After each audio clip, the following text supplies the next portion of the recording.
Welcome, my friends. Here we are. We are talking about staying on the bus.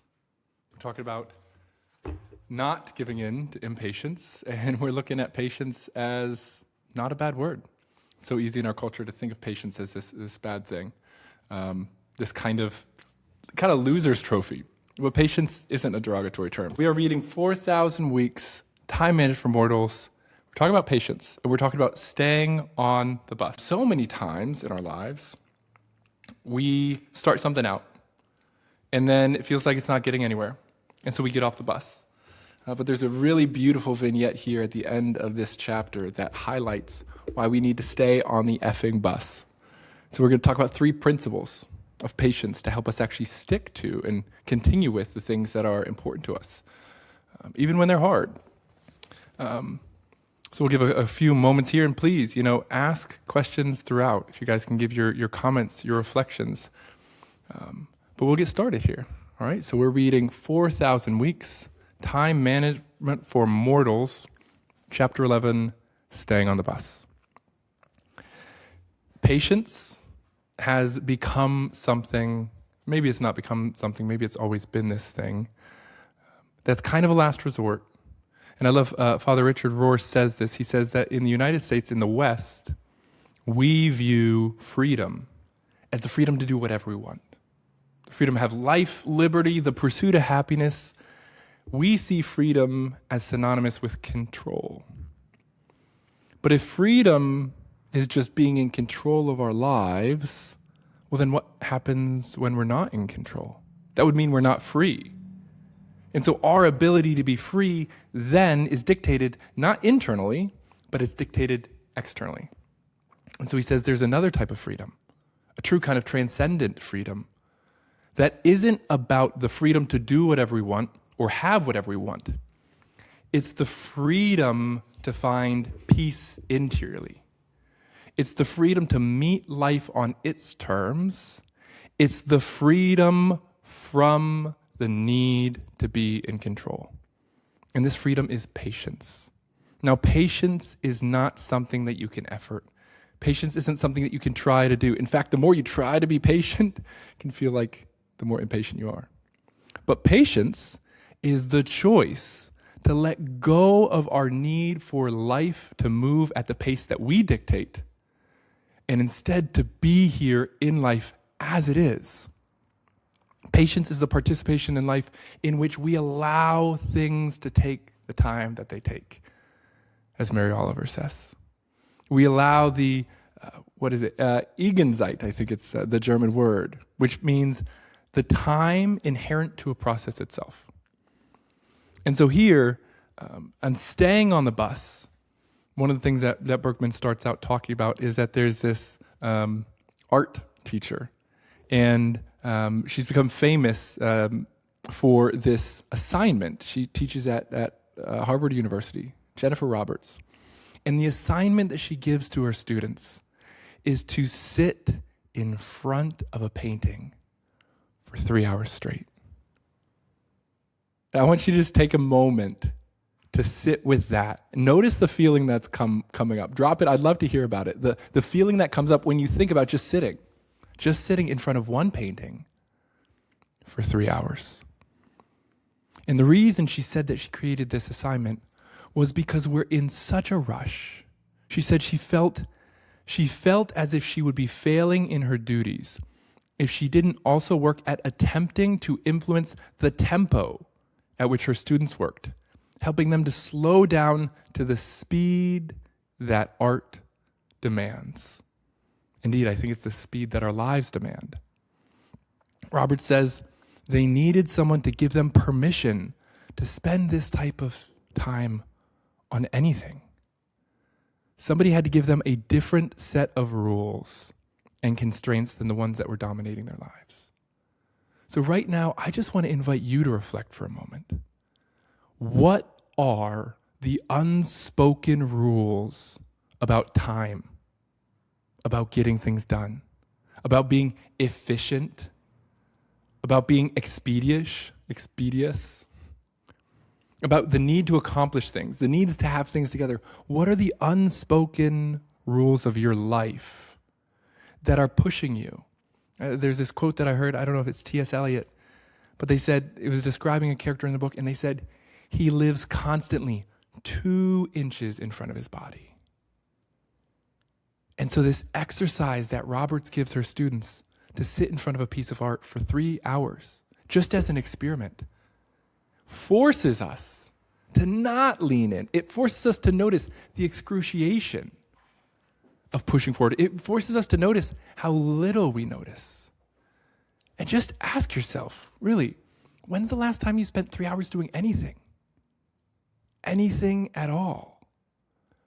Our lives are so filled with doing this, this, to this, to this, to this. And busyness isn't so much about how many things we have to do in our schedule. Busyness is the quality of the mind rushing to the next thing. Even right now, notice within yourself, the weekend's coming up. You're sitting here, you're tuning into this live video, maybe trying to figure out if it's worth listening to, maybe worth trying to figure out if you should listen till the end. Always constantly checking, is this worth it? Measuring everything against some arbitrary timeline. And just notice what would happen if you just stepped back from that. And Bergman talks about how uncomfortable he was in this exercise as he sat in front of this painting for 3 hours. And he said, around the 80-minute mark, without noticing precisely how it happened, I noticed a shift. I finally gave up attempting to escape the discomfort of time passing so slowly. And when I gave up the resistance to the slowness of time, the discomfort went away. He describes this, in the words of psychology, as a second-order change. It's true that in life we have these incremental changes, this first-order change where we get better at something and better at something and better at something. But there's a different kind of change called the second-order change, in which it's a way of changing the way we see the world that changes everything. The second-order change has now occurred. When you abandon your futile efforts to dictate the speed at which your experience moves, your true experience can begin. And there becomes this experience of patience, turning life into something that's tangible, almost edible, something that you can almost chew on.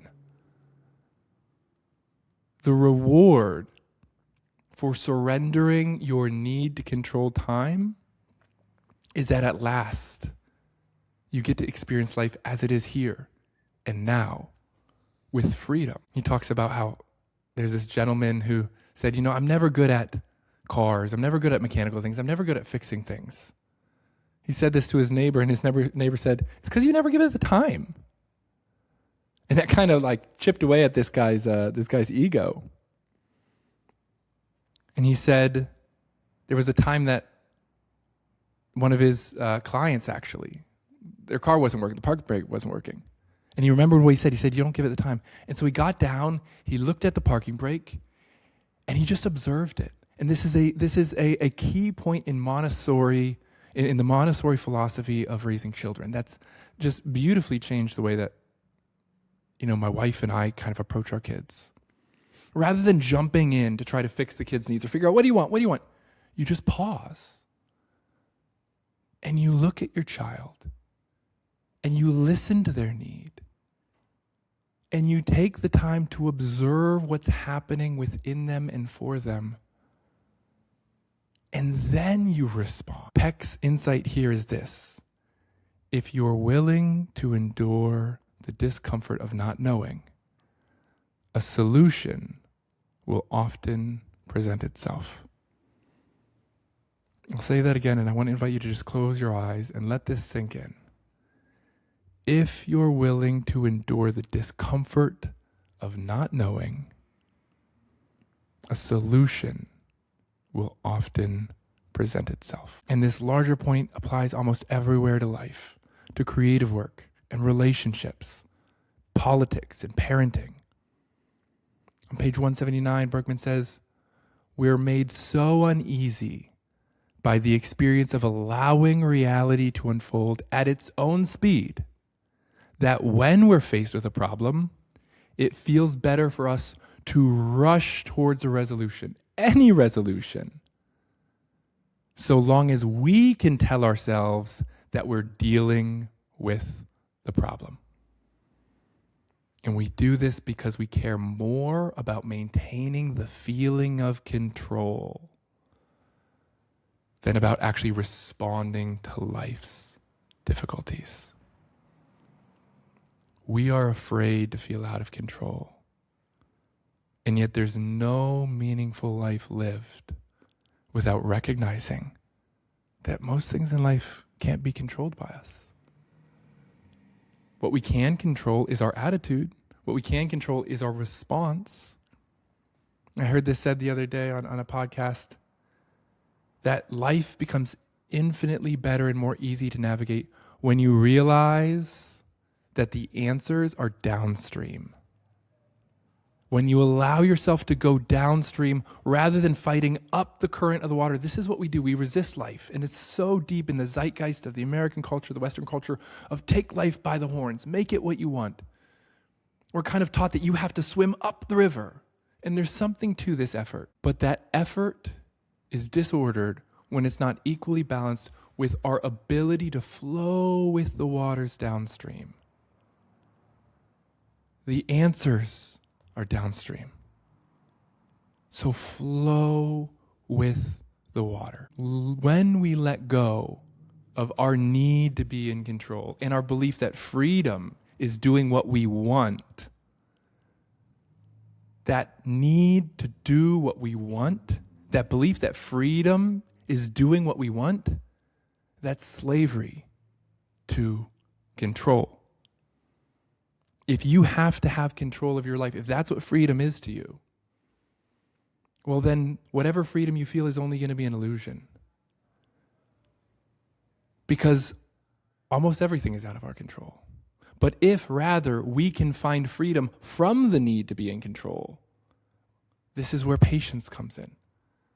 The ability to allow life to take the time that it takes. And this is interior freedom. And so Berkman gives us 3 principles that we'll talk about here for patience. 3 principles to allow the time that it takes. And I'm going to list them here and then we'll go through each one. The first principle is to develop a taste for having problems. The second principle is to embrace radical incrementalism. Things changing slowly in small increments. The third principle is that originality lies on the far side of unoriginality. So these 3 principles of patience are first developing a taste for having problems. He says, usually we have this fantasy that causes us a lot of distress. And that fantasy is the belief that once we fix something, we'll open up into this wide open space of life and there won't be any other problems. And so that desire and that need to solve this problem so that we can just relax makes us so unhappy. Because in life, as soon as you solve one problem, another problem shows up. And here we're reading from 4,000 Weeks, Time Managed for Mortals. Somebody asked in the comments. So this is why the story of the Medusa, the story of dragons, over and over again, you cut one head off and 2 more appear. And so the key of this mythology is that the answer in life is not to keep chopping the head off. It's to step back and realize we need a different type of solution. Because when you feel like there's only 2 options, you're already too close. When you feel like the answer is just to snuff out the problem, you're just going to have another problem that shows up. And so if we can learn that life is really just a series of problems, one after another, that's actually kind of what makes it meaningful. Then when problems arise, we can approach it not as a threat, but as an opportunity for creatively working with the flow of life. He says here on page 181, once you give up on the unattainable goal of eradicating all of your problems, it becomes possible to develop an appreciation for the fact that life just is a process of engaging with one problem after another, giving each the time that they require.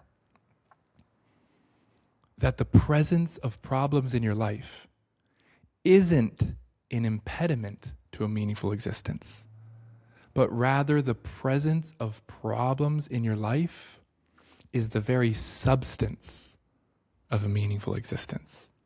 Our challenge is to learn how to engage with those problems. And so here is his second point for being patient. He says the second principle is to embrace radical incrementalism. And this really changed things for me, because I'm the type of person that wants to kind of binge work. I want to work through a problem. I want to kind of jump in. I want to solve it. And he said that the psychology professor Robert Boyce spent his career studying the writing habits of academics. And he found that the most productive and the most successful academic publishers made writing a smaller part of their daily routine than the others. They made it a smaller part of their everyday routine so that it was much more feasible to keep going day after day. They cultivated the patience to tolerate the fact that they probably wouldn't produce very much on an individual day, with the result that they actually produced so much more over time. Right? Water wears down rock, one drop at a time. And so he says that these writers, they just committed sometimes as short as 10 minutes. They religiously took the weekends off. And what he found was that they were producing much more because it was in their lifestyle. It wasn't this project, this demand to feel good, this demand to accomplish, but rather just a commitment to the writing itself. He said one critical aspect of the radical incrementalism, this choice to just do one small thing at a time, is counter to most of the mainstream advice. And that piece is this, that you need to be willing to stop when your daily time is up, even when you're feeling a burst of energy and feel as though you could get much more done. So this means that if you commit to reading for 10 minutes each day, but you're really loving this book, it actually means stepping away at that moment that you've accomplished 10 minutes of reading each day. Because that's what's going to allow you to continue to do it day in, day out, rather than burning out. Radical incrementalism is the choice to let go of our need to feel productive. And it actually allows us to be productive by staying committed to repeatedly chipping away at our difficulties. And when we stop after we've completed the allotted time for a project, it helps us to strengthen the muscle of patience that will permit us to return to the project again and again and again, and allow us to continue to change over time. And this is one of my favorite parts of this chapter. I'm just gonna read these pages here because it's so good. It's about staying on the bus. On page 182, he says this: the final principle of patience is that originality lies on the far side of unoriginality. And before you can become original, you have to go through the unoriginality. You have to stay on the bus. The Finnish-American photographer Arno Mäkinen dramatizes this truth about the power of patience with a parable about Helsinki's main bus station.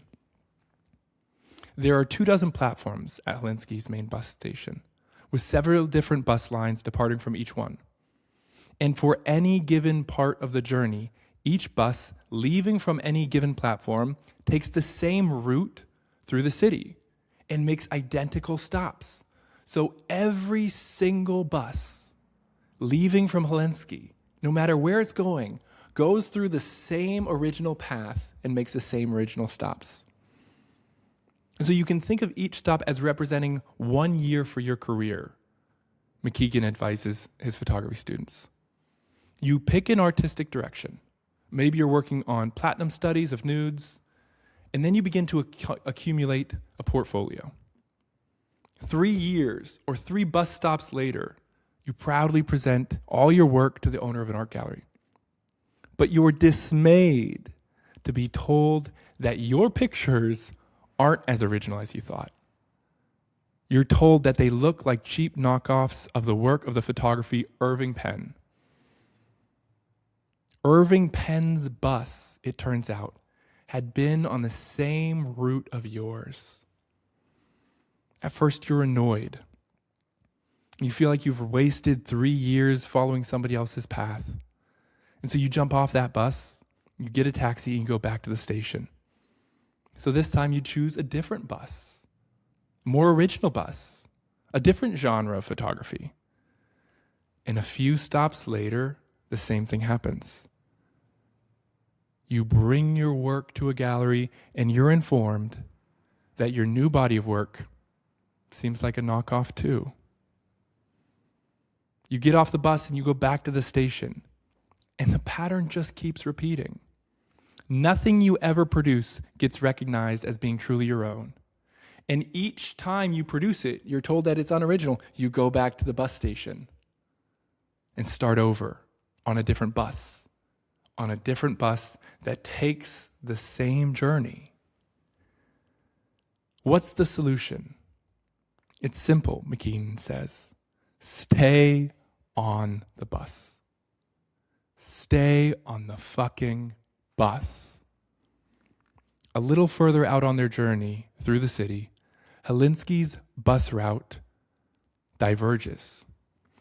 Each bus has stopped at the same exact stops throughout the city, but after it gets out past the city limits, all the buses plunge off into unique destinations as they go through the suburbs, into the countryside, and beyond. That's where the distinctive work begins. But the work of originality begins at all only for those people who muster the patience to immerse themselves in the unoriginality, to allow themselves to pass the early bus stations, the trial and error phase of copying others, learning new skills, and accumulating experience. Implications of this insight aren't confined to creative work. In many areas of our lives, there's a strong cultural pressure to strike out in a unique direction, to spurn the conventional options of getting married or having kids, or remaining in your hometown, or taking an office job, because we want to do something more exciting. We want to do something more original. We don't want to be like everybody else. Yet, if you always pursue the unconventional in this way, you will deny yourself the possibility of experiencing those other, richer forms of uniqueness that are reserved for those with the patience to travel the well-trodden, unoriginal path first, to find their departure, their originality, their true calling later. As in Jennifer Roberts' 3-hour painting viewing exercise, originality begins with the willingness to stop and be where you are, to engage with this part of the journey instead of always badgering reality to hurry up. To experience the profound mutual understanding of the long-married couple, you have to stay married to one person. To know what it's like to have a deeply rooted experience in a community, in a place, you have to stop moving around.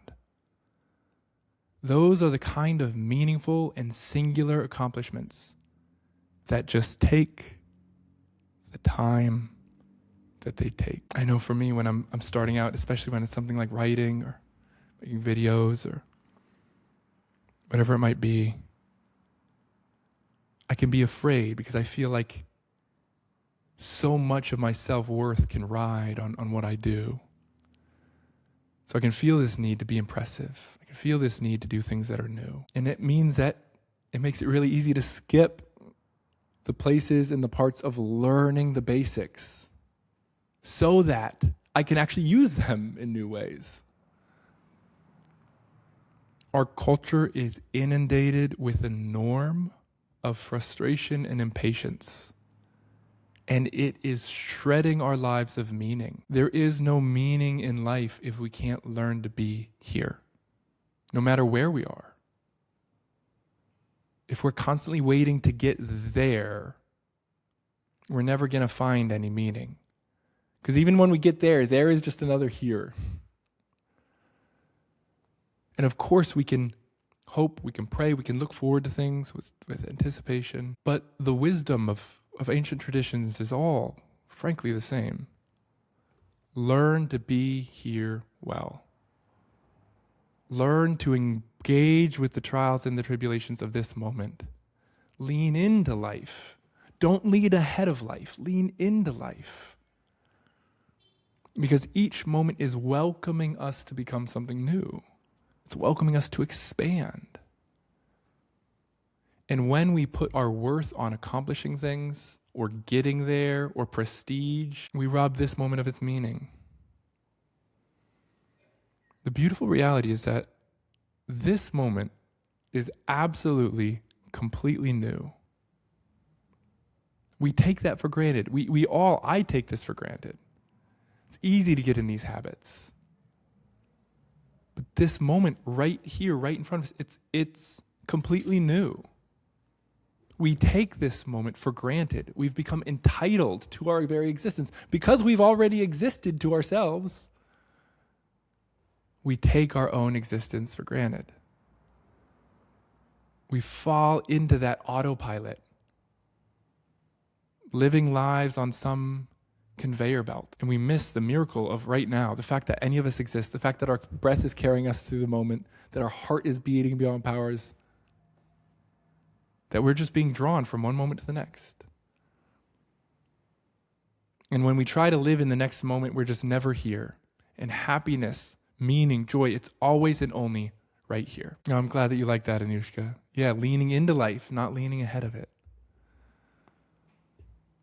And so I would love to hear the comments, the questions that y'all have, the reflections. Tell me about impatience for you. What does impatience look like right now? What are the areas of life that you're saying, yeah, but John Paul, but not until this, not until that? Tell me about that internal dialogue that you're having, the challenges, the frustrations, the feeling of like, no, this is crap. What makes impatience painful for you? What are some of the areas that you put your worth into accomplishing or into getting places? What are you hoping for in the future? And what's the cost of it? What's stopping you from being right here? Always waiting for the perfect environment, the perfect moment to act, but it's never come. Yeah, man, and it never will, right? There is no perfection. There's being, there's existence, right? So often our judgments of whether something's good enough or right enough, this happens all the time with communication. I tell my clients so often in communication, they say, oh, I'm waiting for the right time to bring it up. There's almost never a right time to bring things up. There's almost never a right time to communicate about certain things. Again, we have this fantasy that something in our life will happen and the waves and the clouds will part and then it'll feel like the right moment. The right moment is what occurs when we let go of the fantasy and we allow ourselves to be right here. One of the biggest things that stops us from being happy is all of our efforts to be happy. To get the car or the family or the house or the job or to finish school or to move, like whatever these things might be.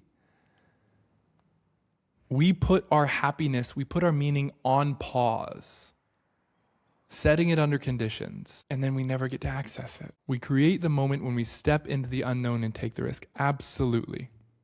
When we allow things to be risky, like everything's a risk and there is no growth in life without risk. But I'd love to hear, what are some of the other questions and reflections? We can do a little Q&A here on impatience, on living meaningfully, on being here in reality. What's striking you all? I really love this idea of incrementalism. I really love this idea of staying on the bus.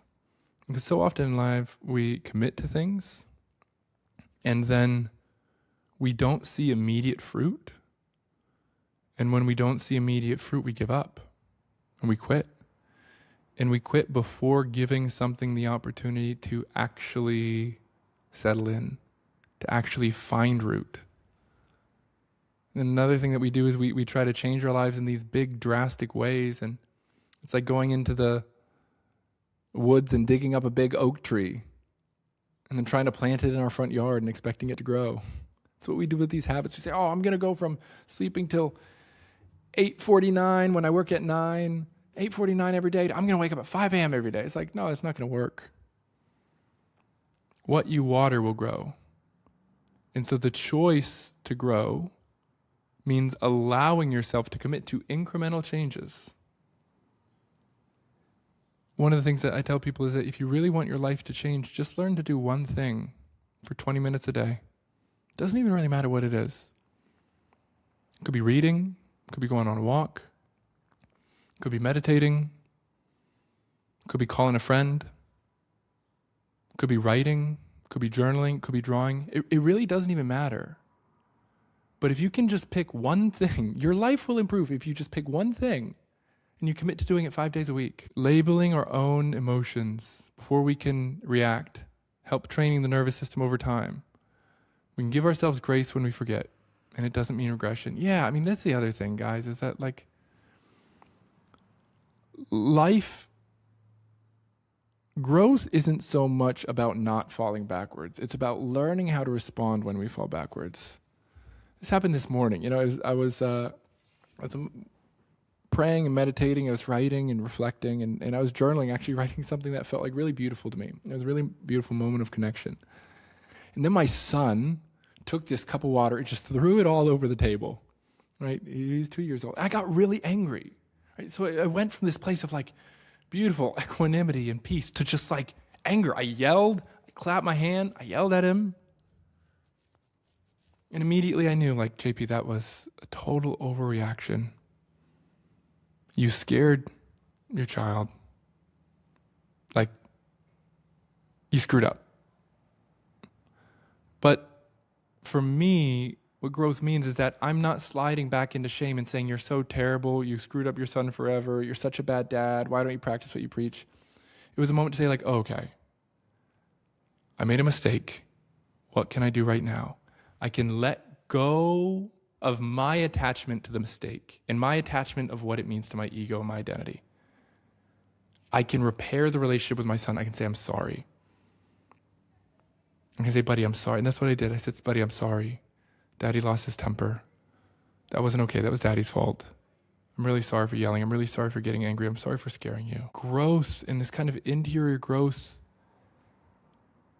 is not about not stumbling or not falling. It's about learning how to just begin again. It's this constant state of conversion where we're letting go of our attachment to our mistakes, and we're letting go of our attachment to ourselves and our self-image of someone that doesn't make mistakes. And we're allowing ourselves to begin in this moment again, which is always completely new. Alan Watts has this quote, and he says, "You are under no obligation to be who you were yesterday." This ability to begin again, it's so vital in ethics. It's the foundation of forgiveness. It's the foundation of apology. It's the foundation of repair. Don't look for a perfect relationship, because you will never find one. Look for a relationship in which there's a mutual commitment to repairing ruptures when they inevitably occur. You will hurt your partner will hurt you. Find a partner who does their best to not intentionally hurt you. Find a partner who really commits to growing and healing. But most importantly, seek a partner that is committed and become the partner that's committed to repairing the relationship ruptures when they inevitably occur. There is no relationship without rupture. We want to learn how to be relationships that have repair. That choice and that ability, the freedom to simply begin again. It's not permissiveness for the mistakes that we make. It's not saying, oh, I can do whatever I want. It's just giving ourselves permission to not be dictated by what happened in the last moment, to not be committed to being to who we were yesterday, and allow ourselves to be alive in each moment here as it is.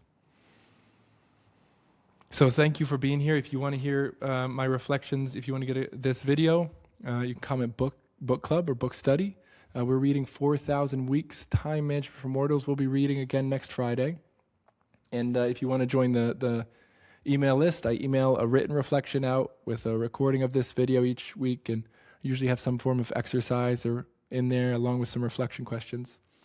So comment book club, get added to the list. I got my robot automation. We'll get your email. We'll set you all up. If you have any other questions, you can drop them here.